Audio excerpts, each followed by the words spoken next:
तो ये वही जगह है जहाँ पे बोस्टन टी पार्टी का अंजाम दिया गया था, और ये वही जगह आज भी सजो के रखा गया है। आज भी टूटे फूटे ये पुल जो आप देख रहे हैं, ये पुल उसी पार्ट का हिस्सा है जहाँ पे बोस्टन टी पार्टी का अंजाम दिया गया था। तो वह यूँ कि ये जो है बात है 16 दिसंबर 1773 की, जब ये क्रांतिकारी घटना हुआ था। अब जानते हैं कि 16वीं शताब्दी में ब्रिटेन के बहुत से ढेर सारे कॉलोनी पूरी दुनिया में फैले हुए थे। अब ईस्ट इंडिया कंपनी को आप जानते हैं, जो कि हमारे देश में थे, जो कि बिजनेस करने आए थे, और फ्री ट्रेड के नाम से जाना जाता है। फ्री ट्रेड क्या होता है कि ब्रिटेन जो है अपने लोगों, अपने बिजनेसमैन को डिफरेंट देशों में भेज करके उनके साथ फ्री ट्रेड करते थे। फ्री ट्रेड क्या होता है कि जैसे कोई कॉलोनी इंडिया में आई तो इंडिया में आ करके वो इंडिया के लोगों से एग्रीकल्चर का काम करवाते थे, और फ्री में करवाते थे। बदले में उनको कोई मुआवजा नहीं देते थे, जितना मर्जी चाहते थे, जैसे चाहते थे लूट खसोट करके सारा सामान वापस ले जाते थे। कहाँ? ब्रिटेन में। इसको बोलते हैं फ्री ट्रेड।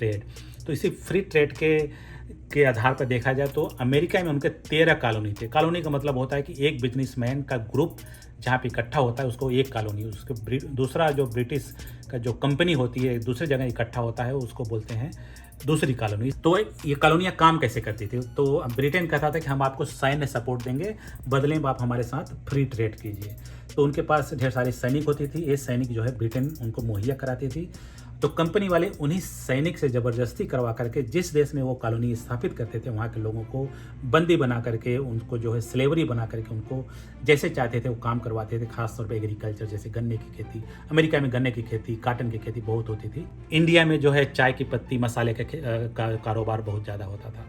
तो अमेरिका के लोगों को एक चस्का लग गया था चाय का, वो भी टेस्ट आया था कहाँ से? इंडिया से। तो इंडिया से जो है चाय का एक ईस्ट इंडिया कंपनी इंडिया से लेकर के जाता था ब्रिटेन, और ब्रिटेन से आता था अमेरिका, और यहाँ के जो कॉलोनिस्ट थे वो चाय का आनंद लेते थे। तो 16वीं शताब्दी के अंत में क्या हुआ कि ब्रिटेन की कॉलोनी इतनी ज़्यादा बढ़ गई थी, उसमें बहुत ज़्यादा लड़ाइयाँ भी होती थी।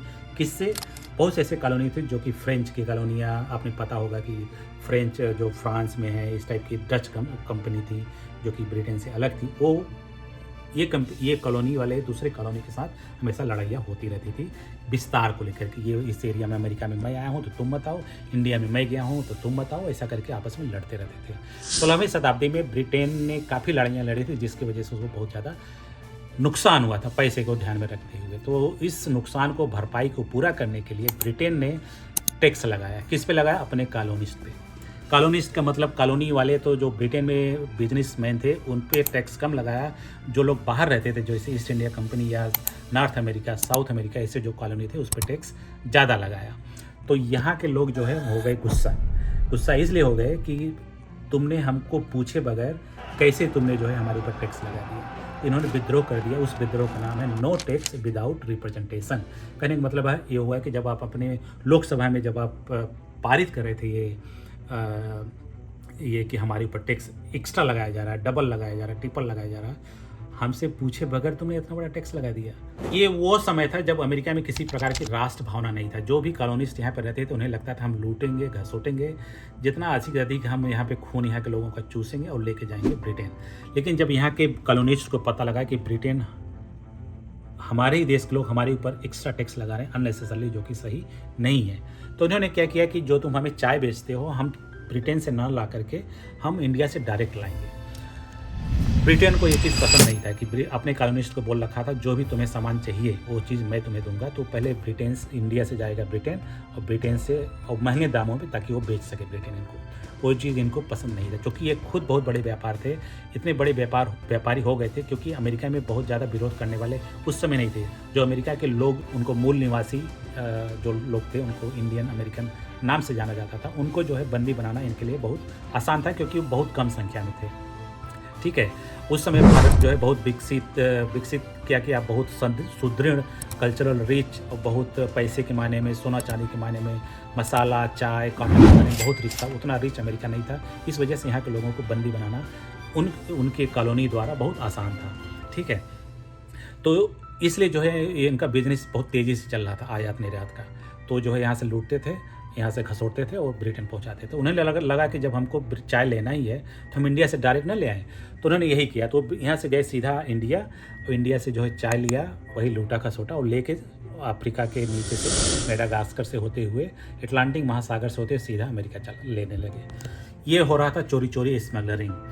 जो कि जब ब्रिटेन को पता चला तो ब्रिटेन ने इन पे जो है बहुत बड़ा और ज़्यादा टैक्स लगाया और लोगों को अरेस्ट किया, बहुत कॉलोनियों को नष्ट कर दिया। ठीक है, नष्ट कर दिया इन द सेंस कि उसके जो सेनापति थे उनको अरेस्ट कर लिया। इसका मतलब कि दूसरा सेनापति उसके जगह आए, जिसको कि जर्नल वगैरह जो भी नाम दिया जाता था मुझे नहीं पता है। ठीक है, लेकिन ये वही समय था जब उनके अंदर राष्ट्रभावना पैदा ये होने लगा कि एक तो मैं साला इतना दूर से आके यहाँ बिजनेस कर रहा हूँ, अपना जान जोखिम में डाल करके ब्रिटेन के लिए, तो तुम हमारे ऊपर ही टैक्स लगवा रहे हो, वो भी बिना मेरे से पूछे।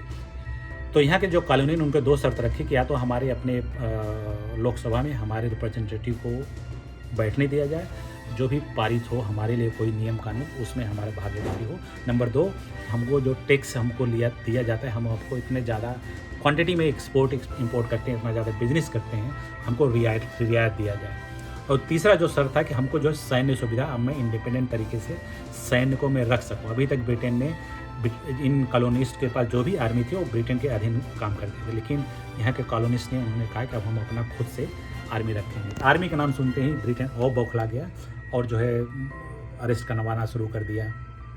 ये सब चल ही रहा था, तब तक ब्रिटेन से एक बहुत बड़ा जहाज़ आया जिसमें चाय लादा था। 270 से लेकर 275 संदूक लकड़ी के बने हुए, पहले जो है आयात निर्यात लकड़ी के ताबूक जैसे होते थे संदूक, उसमें से भर करके लेके आते थे अमेरिका में। कोई भी आयात निर्यात होता था। तो बोट आया, ब्रिटेन से आया बोस्टन, ये बोट आके खड़ा हुआ, तो उसमें यहाँ पे जो लोकल अमेरिकन रहते थे उनको इंडियन अमेरिकन बोला जाता था। उनका रहन सहन, खाना पीना, वेशभूषा टोटली अलग था, उनको ईजिली पहचाना जा सकता था। इसी का फ़ायदा उठा करके यहाँ के जो क्रांतिकारी कॉलोनिस्ट थे उन्होंने जो है इंडियन अमेरिकन का ड्रेस इकट्ठा किया, उनका वेशभूषा बनाया और उसी बोट पे चढ़ गए। जब वो चढ़ रहे थे तो ब्रिटेन के आर्मी को ऐसा लगा कि ये सब यहाँ के कर्मचारी हैं, ढोने वाले, जो अनलोडिंग में जो काम करते हैं वो लोग हैं, सहायता कर रहे हैं हमारी अनलोडिंग करने के लिए। जब वो अंदर गए और पूरे रात भर में सारा संदूक से भरा चाय फेंक दी समुद्र में, पूरा समुद्र हो गया काला चाय में, पूरा समुद्र ही जो है चाय बन गया। उनको लगा, यहाँ के कॉलोनिस्ट वालों को लगा कि देखा तुम हमारे ऊपर टैक्स लगा रहे, हम तुम्हारा चाय उठा के फेंक देंगे। ठीक है, ये जो है उसी दिन से इसको बोस्टन टी पार्टी के नाम से जाना जाता है। फिर उसके बाद वही हुआ जैसा कि आप सोच रहे होंगे कि उसके बाद अरेस्ट कर लिया गया, बुरी तरह से बर्बरतापूर्वक उनको मारा पीटा गया, फांसी दे दिया गया। यहाँ का जो कॉलोनिस्ट का जो चीफ था उसको जो अरेस्ट कर लिया गया, चीफ को बदला गया, दूसरा यहाँ के सारे सैनिकों को मार दिया गया। फिर ब्रिटेन ने अपना फिर से जो है सैन्य स्थापित करके फिर से कॉलोनी को एक्सपेंड किया। और उसके बाद ये पहली ऐसी घटना थी फिजिकल रूप में जो ब्रिटेन वाले ने ही और ब्रिटेन के अगेंस्ट में इतना बड़ा एक्शन लिया था। इसी घटना को बोस्टन टी पार्टी के नाम से जाना जाता है।